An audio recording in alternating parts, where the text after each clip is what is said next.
Siap-siap seleksi calon pegawai negeri sipil, CPNS, dan pegawai pemerintah dengan perjanjian kerja atau yang disebut dengan P3K bakal dibuka akhir Mei 2021 ini. Kata Kepala Kantor Regional 7 Badan Kepegawaian Negara atau disebut dengan BKN, Dr. Andes Margi Prayitno MAP saat dikonfirmasi Tribun Sumsel pada hari Senin 17 Mei menyatakan bahwa benar adanya seleksi CPNS dan P3K.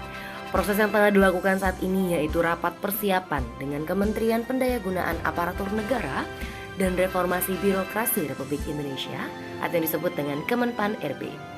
Untuk di Sumatera Selatan sendiri, kuota CPNS diperkirakan dibuka sebanyak 3.000 sampai 8.000 formasi.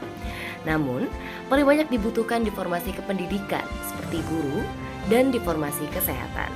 Untuk informasi lebih lanjut silakan kunjungi website dari bkn.co.id atau website Kemenpan RB. Berikut ini jadwal seleksi CPNS dan P3K tahun 2021.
Selanjutnya informasi terbanyak CPNS dan P3K tahun 2021.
Tribuners, jangan lupa di like, comment, subscribe, share, dan nantikan videografi selanjutnya.